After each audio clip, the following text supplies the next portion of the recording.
మీ business ఏదైనా మీ ఊర్లో promotion చేయాలంటే అది సుమన్ టీవీతోనే సాధ్యం. ఇప్పుడే సంప్రదించండి. హాయ్ హలో నమస్తే వెల్కమ్ టు సుమన్ టీవీ. నేను మీ శ్రవంతి. ప్రస్తుతం మనం ఇప్పుడు రాజన్న సిరిసిల్ల జిల్లా కోనరావుపేట మండల కేంద్రంలో అంబేద్కర్ నగర్ కాలనీకి చెందిన గుట్టె మహేష్ యువ రైతు అప్పుల బాధ భరించలేక ఆత్మహత్య చేసుకున్నాడండి. ప్రజెంట్ ఇప్పుడు మనం వాళ్ళ ఇంటి దగ్గర ఉన్నాము. ఒకసారి మనం అడుగుదాం అసలు ఏమైంది, ఆత్మహత్య చేసుకోవడానికి గల కారణాలు ఏంటని చెప్పేసి మనం వాళ్ళ కుటుంబ సభ్యుల్ని అడిగి తెలుసుకునే ప్రయత్నం అయితే చేద్దాం.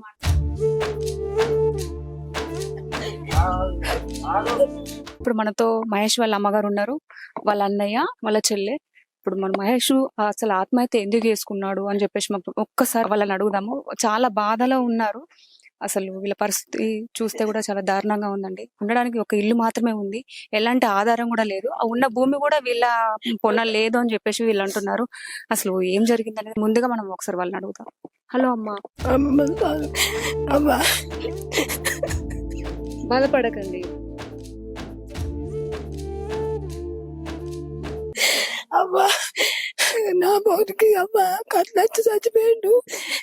10 గుంటల భూమి ఉన్నది. ఆ 10 గుంటల కరెంటు లేదు, ఏది లేదు. 6 సంవత్సరాలు ఇద్దరు వేరు అచ్చిరు మునిగాచిరు బాజరు పని లేదని కరీంనగర్ పోయిండు. కరీంనగర్ పోయి వచ్చిండు. వచ్చి మంచిగానే మాట్లాడిండు, అన్ని చేసిండు. గతం ఇంటికి పోయిండు. వేస్తారని నాడు వచ్చిండు, పని చేస్తాను పోయిండు. పోయిండు సోమవారం నాడు పోయిండు. గంతే పని వచ్చిండు. మంచిగానే ఉన్నాడు. గతము ఆయన ఇంటెనక ఊరి పెట్టుకున్నాడు. గంతే ఇంటెనుక ఉన్నది. గంతే లేచి మై అనటలకు మైలేడేదో తలుపులు వాళ్ళకు కొట్టిరు. పాంచను ఇట్లా మేము అది ఇంటెనక టైం తెలియ బేస్తారన్నారు. బేస్తారం నాడు వచ్చిండు. మంచిగానే ఉన్నాడు. మంచిగానే నా విడుతుండు. మనుషులు ఏమి పెట్టుకున్నాడు. అక్కడ పని లేదట. లేకపోతే లేపతి ఏదన్నా కైకిలే నేను కైకిలే పోతా. మంచాను విన్నమా కైకిలి 10 గుంటల భూమి ఉంటే మా పట్ట కాలేదు. కరెంటు లేదు, ఏది లేదు. ఒక్క ఇల్లు ఉన్నది. గంత బాంచను ఏమి లేదు. ఇద్దరు అన్నదమ్ములు వేరు మునిగచ్చారు. బాంచాను మునిగచ్చాను కొన్నాం. కానీ ఎప్పుడు వచ్చిండమ్మా? 6 సంవత్సరాలు అవుతుంది. 6 సంవత్సరాలు అవుతుందా? 6 నెలలు 6 సంవత్సరాలు అవుతుందా? అచ్చి నుంచి కర్మాయిల్లో లేబర్ పని చేస్తాను. అటు ఇటు లేబర్ పని చేసుకుంటా ఇటు పోతే అక్కడ ఎక్కడ దొరుకుతాయి. మేము కూడా అదే పని చేస్తాం. నేను కూడా బయటకు పోయేస్తున్నాను. ఇటు అటు చేసుకుంటా. ఎవరి బతుకు వాడి పని చేయలేదు కదా. ఉద్దేశం కొద్ది సరే వాడి పని వాడికి మా తమ్ముడు కాబట్టి వాడి పని వాడి నా పని అది చేయలేదు. బాబు రీసెంట్ గా మా బాబు కూడా కరోనా వచ్చింది. ఆ టైంలో చనిపోయాడు. వచ్చేసి మంత్ తర్వాత మళ్ళీ బయటగా హాస్పిటల్ చూసి అంతా అయిపోయింది. చూసి అంతా అయిపోయిన తర్వాత మా బాబు కూడా మంచిగా ఉన్నాడు. 1 year దాకా మంచిగా ఉన్నాడు. ఇంట్లో ఉన్నాడు. తర్వాత వానికి ఏమైంది, వాడిని చనిపోయాడు. చనిపోతే ఇప్పుడు తమ్ముడు మళ్ళీ సంవత్సరం డిఫరెంట్. వానికి మా బాబుకు సంవత్సరం డిఫరెంట్. వానికి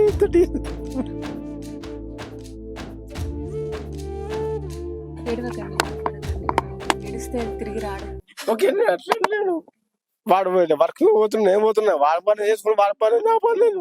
ఎదురు మొత్తం ఎదురు అందరు అంతే. పోతుండే పోతుండే పని ఉన్నప్పుడు చేసుకుంటే వాడి పని వానికి, నా పని నాకు. నేను ప్లంబర్ చేస్తాను. వాడు నాకు నేను ప్లంబర్ చేస్తాను. ప్లంబర్ పని ఇక్కడ వెమ్మల్లా చేస్తున్నాను. చేసుకుంటా వస్తున్నా. ఇప్పుడు చేస్తున్నాను. ఇక బాబు చనిపోయింది కాబట్టి నేను ఇంటికి ఉంటున్నా. వాడు పని చేస్తున్నాడు. రీసెంట్ గా మాకు ఏం పని కాబట్టి ఊరి నాట్లు ఉంటుంది. ఈ టైంలో ఈ వాళ్ళ గుంజుడు నాట్లు ఊరు లేకుడు ఏదో కరువు పని ఉంటుంది. కరువు పని కోసం ఇటు మళ్ళీ ఊరు లేకుడు నాట్లు అటు ఏమన్నా చెప్పిండ అంటే చనిపోయే ముందు అందరితో బాగానే మాట్లాడి మొత్తం డిసైడ్ మాట్లాడి మొత్తం ఫ్రీ ఉన్నాడు.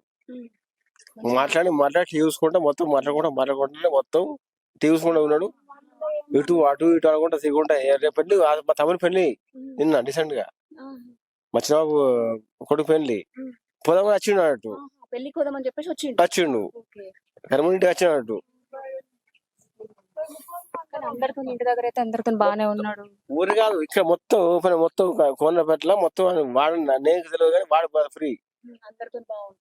వాడు ఏ టైం అయినా ఏది రాసిపోయాడు. పని కానీ ఓడి కానీ పత్తరు సప్పుడు పోతాడు, తింటాడు, సప్పుడు పోతాడు. ఏ డోర్ కొట్టినా కానీ ఓపెన్ మై నువ్వారా అంటుంటారు తప్ప వాడు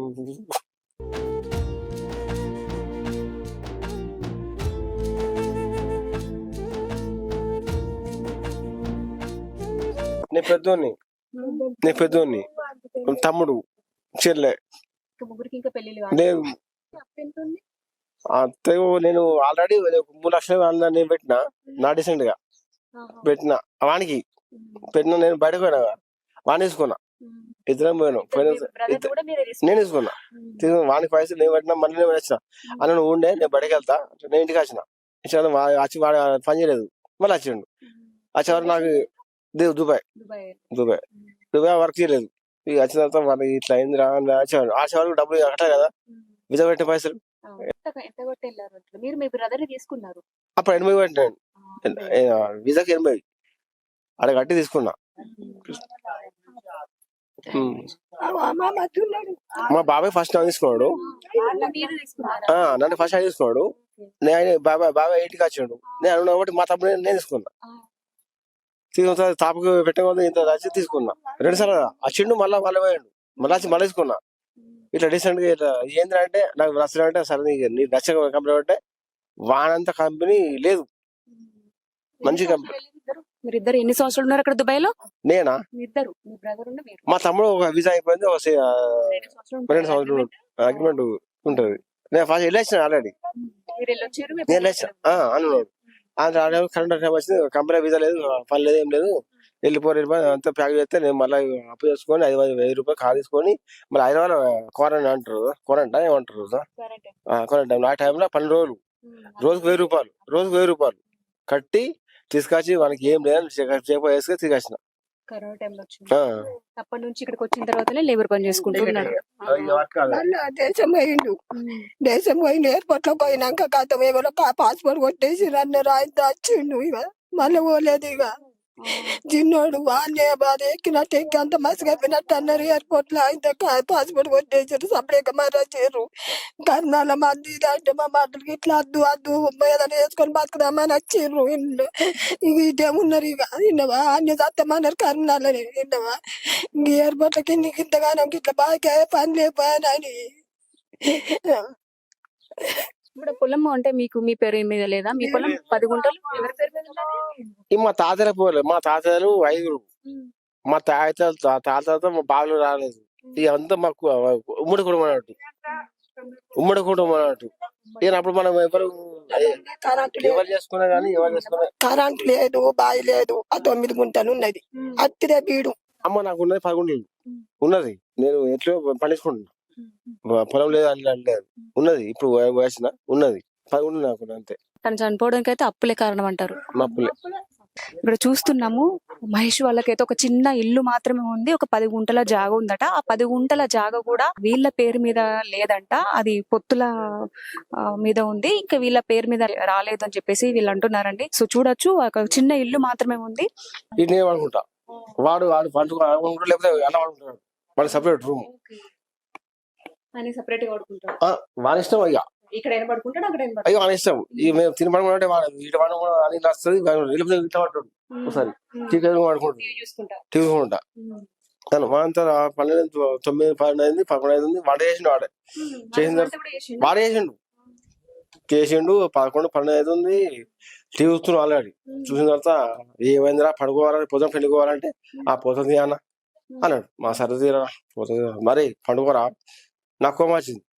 టైం ఎంత అయింది చూసిన 12 అయింది చూడు ఒకసారి చూసిండు టీవీ సౌండ్ తక్కువ చేతి దగ్గర జరుపుకున్నాడు టీవీ దగ్గరకి జరుపుకొని మొత్తం రేజింగ్ పెట్టుకున్నాడు. ఇక రేజింగ్ వస్తాయి కదా పెట్టుకున్నాడు పడుకుంది అన్నాడు. వచ్చిన అంతా పడుకుంటే మళ్ళీ టీవీ బంద్ అరే సౌండ్ వస్తుంది అంటే టీవీ బంద్ చేసి పడుకోండి మళ్ళీ ఏ టైం పడుకున్నా బస్ ఈ డోర్ తీసుకున్నాడు.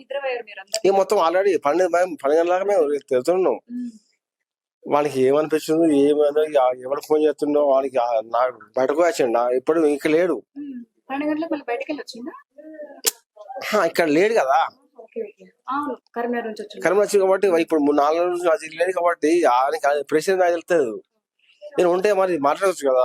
కరీంనగర్ నుంచి వచ్చిన తర్వాత మరి ఏమైందిరా మరి అని మీరు అడగలేరా? మరి ఎందుకు వచ్చినావు, మరి పని లేదా, మరి ఎందుకు వచ్చినావు అని చెప్పేసి మీరు అడగలేరా? నేను అడిగినా అది కూడా అమ్మాయి ఏంద్రా ఏం సార్ టైం వస్తే అన్న రేపు పొద్దున పోతుంది రేపు పెళ్ళింది కదా అన్న నాకు వాళ్ళకి ఇక్కడ బస్ పెట్టినట్టు మా తమ్ముడికి గురించి మా చిన్నప్పుడికి పెళ్ళి నేను అన్న చెప్పాలి పోయినా పోయి వచ్చిన అచ్చా కూర కమ్మగా వస్తుంది కూర చూసేవారు చూసేవారు కుమ్మగా వస్తుంది వాసన వాడు వంట చేస్తుండు చేసిండు తిన్నా వాడే తిన్నాడు ఫస్ట్ తిన్నాక తర్వాత మా చెల్లినది తర్వాత నేను తిన్నా తర్వాత మామూలు హాస్టల్ 10:30 తిన్నది తిన్నాక అందరికి అయిపోయింది కదా క్లోజ్ అయిపోయింది అన్న సపరేట్ ఊరుకోవడం సబ్ నేను ఇక్కడ బెడ్ వేసుకుని వాడు సాఫ్ వేసుకున్నాడు వాళ్ళ బెడ్ దొంగ వేసుకున్నాడు చెద్దరు వేసుకున్నాడు అచ్చుని గాలిపత్తాన్ని బెడ్షీట్ కప్పుకున్నాడు కప్పుకున్న తర్వాత అంతా ఇట్లా పడుకున్నాడు ఆ డెప్యులేషన్ నాకు తెలియదు ఇక నేను ఆల్రెడీ పడుకున్నాను ఇక నాకు తెలియదు నేను పడుకున్నా ఆల్రెడీ పడేందుకు ఆల్రెడీ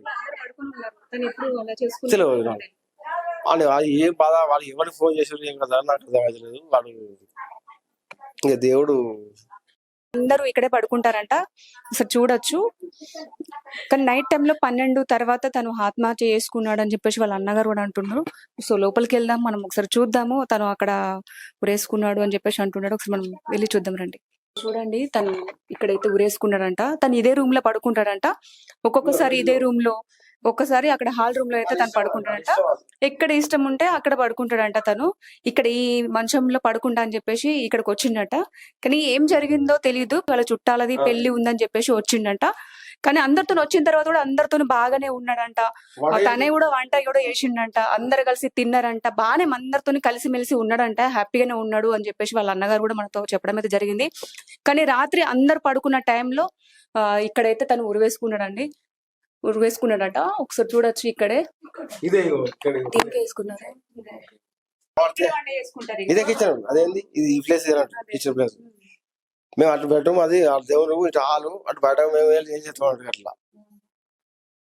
మీతో ఏమైనా చెప్పిండా అమ్మ? అంటే తను ఏమైనా బాధలో ఉన్నాను, ఇబ్బంది అవుతుందని ఏం చెప్పాను? నేను పత్తిగల పోయినా, పత్తిగల పోయి వచ్చేటాక ఆయన టీవీ కడ కూర్చున్నా. నేను సొరకాయ అంటుకున్నాను, సొరకాయ అంతా తినాడు. నా బిడ్డ మార్కెట్కి పోయింది, కూరగాయలు ఇచ్చింది. నన్ను చిక్కుడుగాయలు ఇచ్చిండట, టమాటాలు కోసుకున్నాడు, ఉల్లిగడ్డ కోసిండు, మంచిగా నూనెలు ఫ్రై చేసుకున్నాడు, తిన్నాడు. మళ్ళా బుజ్జావని పాలు పోయమన్నాడట, పోసిండు. నేను ఆయన కూర్చున్నా. ఇక మంచిగా ఉన్నాం కదా మేమందరం. ఇక రేపు పెళ్లి పోతాము, ఇక 2 మోపుల గడ్డి తెస్తా అన్నాడు. అన్ని మంచిగా మాట్లాడాడు. సరే పోదురు, నేను ఉంటా బిడ్డ, మీరు ముగ్గురు పోనంటే సరే అమ్మాయి చెప్పలేవు కదా నాయన ఇంత నవ్వుకుంటా అన్న. బూట్లు లేవా నాకు, అవి వేసుకొని పోతా, దమన ఉండమంటే ఉండన్నా అమ్మ అన్నాడు. ఉండి బిడ్డలు పరాయోళ్ళ మొన్ననే రమ్మన్నాడు కాదు బిడ్డ నిన్ను సన్ని పో ఉండన్న. ఇక గివ్వే ముచ్చట్లు మేడము, ఒక్క ముచ్చ మంచిగా గంట సేపు నవ్వుకుంటూనే ఉన్నాం అందరం మేము. విన్నావా తిని పట్టుకొని చట్టి నచ్చింది మేడం. ఏమన్నా తీసుకొని చట్టి నచ్చింది అట్టుగానే. విన్నావా ఇక అట్లా మాట నవ్వుతూ నక్క మేము నక్క పట్టి మా భాష రాదు అన్నట్టు. బయట పోతే నాకు అక్కడ పని దొరకలేదు. ఈ అప్పుడు బాధ అన్నట్టు వాడు చెప్పలేక అది ఎంత బాగా కానీ కాలేజీ చేయాలి కానీ హాస్పిటల్ పోయి మనం చేసుకొని ఇట్లా ట్రీట్మెంట్ చేసుకోవచ్చు. కానీ పానం ఇప్పుడు దానికి ఏం చేయాలి? బస్సు పెట్టిరు మా ఊళ్ళు. ఇక పోదామని అన్ని మంచిగా మాట్లాడింది మేడం. ఏందమ్మా ఏది లేదు. ఇక అన్ని లోపల ఏం పెట్టుకొని వచ్చిండు. కర్నూలుకి వెళ్ళి సోమాన్ని వేయిండు. మళ్ళీసారి వేయిండి పని చేసిండు. వచ్చినకు లేదన్నారు. ఏమో ఈ బాకీ నాలుగు చెప్తే ధరించేటట్టు లేరు అన్నాడు. ఇంత గట్ల చేసుకుంటున్నాడు మేడం. బాధ్యను విన్నవా నీ ఒక్క ఇల్లు ఉన్నది గంతే. విన్నవా నేను కలవబోతా, పత్తి తవ్వబోతా, నాటే పోతా, ఒట్టి చెక్క పోదురు, అరి ముంద పోదురు. ఎదిగిన కొడుకులు ఉన్నారు. ఇంత కష్టం చేస్తే భక్తి అనుకున్నాం. దేవుడు గిట్లా చేసి నేను ఏం చేయాలి బాధ్యత? ఇప్పుడు రమ్మంటే వస్తాడా? నేను పోయిన వస్తాడా? నాకు కూడా వస్తాడా చెప్పు. మీ చెల్లు ఉన్నది, వాళ్ళిద్దరు ఉన్నారు. ఈయనకైనాక చేస్తా అనుకుంటే ఇదే బాకీ, ఇదే బాకీ, ఇదే బాకీ, ఇదే బాకీ. తేరు లేదు. మిత్తికి ఇవే అవుతున్నాయి. ఎవరు చెప్పుకోలేక చేయక నా కొడుకు గంతకారం చేసుకున్నాడు మేడం. బాధ్యను ఇప్పుడు మనతో మాట్లాడడానికి మహేష్ వాళ్ళ బాబాయ్ గారు కూడా ఉన్నారు. ఒకసారి మనం వారిని కూడా అడుగు. నమస్తే అండి. నమస్తే. అయితే మాతోటి బాగానే ఉండేవాళ్ళు. ఈ కోనపేట లోకల్లో కూడా అందరితో కలుపుకలుగా ఉండేవాడు. అందరితో మంచిగానే ఉండేవాడు. గత కొద్ది రోజుల క్రితం వీళ్ళు ఇద్దరు అన్నదమ్ములు కూడా బయట గల్ఫ్ దేశం కూడా వెళ్ళారు. గల్ఫ్ లో వెయ్యి కూడా అప్పుడు అప్పులు చేసుకొని పోయారు. అక్కడి బాకీలు కూడా తీరలేదు. వాళ్ళు అక్కడి నుంచి వచ్చారు, ఇంటికాడనే ఉన్నారు. ఇంటికాడ కూడా వ్యవసాయ పనులు చేసుకుంటా ఉపాధి పొందుతూ ఇక్కడనే కాలం గడుపుకుంటూ వెల్లదిస్తారు. వీళ్ళు ఉపాధి పనికి కూడా పోకుండా పొలాలల్లో ఉడ్లు చెక్కడం, వరి గుంజడం ఇలాంటి పనులు చేస్తుండే అబ్బాయి. వీళ్ళు 6th మొన్న చనిపోయిన అబ్బాయి 6th దాకా చదువుకున్నాడు. ఇక అంత లోపలనే చదువు వీళ్ళకు కూలి నాలి చేసుకుంటా బతికే పరిస్థితి వచ్చింది. ఇక స్కూల్కి వెళ్ళలేదు. వీళ్ళ అన్నయ్య కూడా 9th క్లాస్ ఏమో చదివిండు. అప్పుడు కూడా పెద్ద చదువు కూడా చదువుకోలేదు. ఈ ఆర్థిక స్తోమత లేక చదువులకు పంపించలేకపోయారు. ఇక గవర్నమెంట్ స్కూల్ ఎట్లుంటాయి చదువులు అంతంత మాత్రమే. ఒక అమ్మాయి, చిన్న అమ్మాయి, ఆమె ఎంబీఏ దాకా చదివిపించారు. వీళ్లకు గల్ఫ్ పోయిన అప్పులు ప్లస్ ఇక్కడ ఉన్న అప్పులు కూలి నాలి చేసుకుంటా బతికేటి అప్పులు తీరవన్న ఉద్దేశంతో వీళ్ళ ముగ్గురు కూడా పెళ్లిళ్ళు కాలేదు. వీళ్ళు అప్పుల బాధతోటి మనోవేదనతో గురై ఇక మొన్నటి దాకా కరీంనగర్ కూలి పని చేసుకుంటాను కరీంనగర్ వెళ్ళిండు. ఒక 1-2 నెలల నుంచి అటే ఉండి వచ్చిండు. మధ్యలో పని లేనప్పుడు ఇక్కడ ఏం పని లేనప్పుడు ఇక్కడ ఒడ్లు చెప్తుండే పొలాల పనులు అప్పుడు ఇటుండి మధ్యలో కరీంనగర్ వెళ్తుండే. కరీంనగర్ పనులు చేసుకుని అక్కడ ఏమైనా పనులు ఉంటే చేసుకుని లేకపోతే రిటర్న్ వచ్చి ఇక్కడ ఉంటుండే. అక్కడనే రూమ్ తీసుకుని అయితే మొన్న రీసెంట్ మొన్ననే వచ్చిండు. కోనరాపేట వచ్చిండు. ఇక మనసులో ఏం పెట్టుకున్నాడేమో. రాత్రి అందరు పండుకున్న తర్వాత 12-1 తర్వాత లాస్ట్ రూమ్ లోకి పోయిండు. అక్కడ రేకుల రూమ్ ఉంది. ఆ రేకుల రూమ్ కి ఉరి వేసుకొని చనిపోవడం జరిగింది. వీళ్ళు పొద్దున మహేష్ లేవు అంటే అక్కడ చూసే వరకు మహేష్ సైలెన్స్ అయ్యే వరకు వీళ్ళు డోర్ తీసుకొని పేరు లోపలికి పోయే వరకు ఉరి వేసుకొని ఉన్నాడు. పరిస్థితి గది ఇల్లు అదైతే దారుణంగా ఉంది. వీళ్ళ అప్పుడు తాతల పొన్న వచ్చిన భూమి మనిషికి 1 ఎకరం వచ్చింది. వీళ్ళ బాపులు 4 వాళ్ళు మనిషికి 10 గుంటలు వచ్చింది. వాళ్ళ పొన్న కాలేదు. ఈ గవర్నమెంట్ చేయబట్టి వాళ్ళ పేరు మీద కూడా ఎక్కలేదు. ఈ రైతు బీమా అనేది ఉన్నది. కేసీఆర్ పెట్టిన రైతు బీమా వాళ్ళ పొన్న భూమి అయినట్టయితే వాళ్ళ ఫాదర్ కు ఒక 5 లక్షలు వస్తుండే. ఫాదరు 2 years బ్యాక్ చనిపోయాడు. ఆయనకు ఎక్కలేదు. ఆయన నుంచి వీళ్ళకు వీరసత్తు వస్తుంది. వీళ్ళకు 5 లక్షలు వస్తుంది రైతు బీమా. ఇలా గవర్నమెంట్ తప్పిదాల వల్ల కూడా ఇలాంటి కుటుంబాలు ఎన్నో నష్టపోవాల్సి వస్తుంది. ఈ భూములు ఎవరి పన్ను ఉన్నాయో వాళ్లకు యథావిధిగా ఎక్కించినట్టయితే ఈ రైతు బీమా అనేది వర్తిస్తే ఒక 5 లక్షల నుంచి ఇలా ఒక కుటుంబానికి 10 లక్షలు వస్తుండే. మనిషి చనిపోతే 5 లక్షలు ఇస్తారు. దానికి నష్టపోయారు. వీళ్ళు ఆర్థిక పరిస్థితి దుర్భాగ్యంగా ఉన్నది. పెళ్లిళ్ళు కూడా లేవు. ఎవరికి కూడా పెళ్లి కాలే. ముగ్గురు పెళ్లి కాలే. ఆ మహేష్ అనే వ్యక్తి ఏం చేసిండంటే మనోవేదనకు గురై రాత్రికి రాత్రి చనిపోవడం జరిగింది. మరి ఇది గవర్నమెంట్ ఒకసారి ఆలోచించి మరి ఇలాంటి పేద కుటుంబాలకు ఇంత దళితులు ఇందులో మళ్ళా దళిత కుటుంబానికి 3 ఎకరాల భూమి ఇస్తున్నారు. మరి ఇక్కడ కోనరాపేటలో మాత్రం ఎవరికి కూడా దళితులకు 3 ఎకరాలు ఇవ్వలేదు. టిఆర్ఎస్ గవర్నమెంట్ 10 సంవత్సరాలు చేసి ఏమి కూడా ఇవ్వలేకపోయింది. మరి ఇప్పుడు వచ్చిన కాంగ్రెస్ కూడా ఆ కాంగ్రెస్ మరి ఇలాంటి పేద రైతులకు ఇలాంటి పేదలకు 3 ఎకరాల భూమో 4 ఎకరాల భూమో కొనిచ్చి వీళ్ళ జీవనోపాధికి సహాయపడితే బాగుంటుందని నేను కోరుకుంటున్నా. సారు గిటోటి సంగతి మాము లేని వాళ్ళము. మేము మొత్తం పైకి చేసుకు తిరిగేటోళ్ళము. మాకేమి లేదు. ఆ 10 గుంటలు కూడా మా పొంటి లేదు. నా చేసుకున్న భర్తకు ఆయన చచ్చిపోయిన కథ నచ్చి ఏం లేదు. తిందామంటే మొత్తమే లేదు. 10 గుంటల భూమి కూడా నీళ్ళు లేవు, ఏది లేదు. కైలు చేసుకొని బతుకుతున్నాము. గన్నాను వేయండు వచ్చిండు, మంచిగానే ఉన్నాడు. ఆయన తింటకు పన్నట్టం అన్నాడు. మేము పన్నం నిలవేయడం సారు పోయటాక అచ్చట చూసాలకు ఊరు వేసుకున్నాడు. మేమేం అనలే చేయలేదు. మంచాను మేము లేని వాళ్ళము ఇట్లా ఏదో కైలు కొలు చేసుకొని బతుకుతామని మేము కొట్టగాను కట్టుకున్నాం. మంచిగా గంతే. మాది ఏం లేదు. మాకు ఒక్క ఇల్లు తప్పించి ఏది లేదు మాకు. బాధ్యత నిన్న ఏదన్నా సాయం చేయరు. మమ్మల్ని ఎట్లన్నా బతికింది బాధ్యను కాలు మొక్కుతా. ఏమి తిందామన్నా తిండికి లేకుండా అయింది మా బతుకు. దేశాలు పోయి బాధ్యత అంతే. మాకు ఏదద్దు బాధ్యత ఏదన్నా మాకు ఆధారం పెట్టు. చూసారు కదండి, మహేష్ ఆ అప్పుల బాధతోనైతే చనిపోయిండు. తీవ్ర మనస్తాపానికైతే గురైండండి. తను ఒక కరీంనగర్ లో కూలీగా పనిచేసుకొని బ్రతుకుతాడట. అక్కడ పని ఉన్నప్పుడు అక్కడ పని చేసి, అక్కడ పని లేకపోతే ఇక్కడికి వచ్చి పొలం దగ్గరికి వెళ్ళడం గానీ, ఒడ్లు చెక్కడం గానీ, ఉపాధి కూలీకి కూడా తను వెళ్ళిండంట. 6వ తరగతి వరకు అయితే తను చదువుకున్నాడంట. ఏం జరిగిందేమో తెలియదు కానీ తీవ్ర మనస్తాపానికి గురైండు. దగ్గర ఒక 6-7 లక్షల వరకు అయితే అప్పు ఉంది. వచ్చిన తర్వాత కూడా మాతో అందరితోనే బాగానే ఉన్నాడు. ఇక్కడ మా చుట్టాలది పెళ్లి ఉండే, ఆ పెళ్లి కోసం అని చెప్పేసి వచ్చిండు. రాత్రి కూడా తనే వంట చేసిండు. మేమందరం కలిసి కూర్చొని తిన్నాము, మాట్లాడుకున్నాము. రాత్రి 12 గంటల వరకు కూడా అందరితో మాట్లాడాడు. తర్వాత 12 తర్వాత మేము అందరం పడుకున్నాము. తను ఎప్పుడైనా ఒకసారి ఇక్కడ పడుకుంటుండే హాల్ రూమ్ లో, లేకపోతే తను అక్కడ కిచెన్ రూమ్ లో పడుకుంటుండే. ఆ రూమ్ లో పడుకుంటా అని చెప్పేసి ఆ రూమ్ లోకి వెళ్ళి ఉరి వేసుకొని చనిపోయిండు. ప్రొద్దున లేచి మేము చూసేసరికి కూడా తను విగత జీవిగా కనిపించాడు అని చెప్పేసి వాళ్ళ కుటుంబ సభ్యులు అయితే చెప్పడం అయితే జరిగిందండి. దగ్గర ఒక 6-7 లక్షల వరకు అయితే అప్పు ఉందట.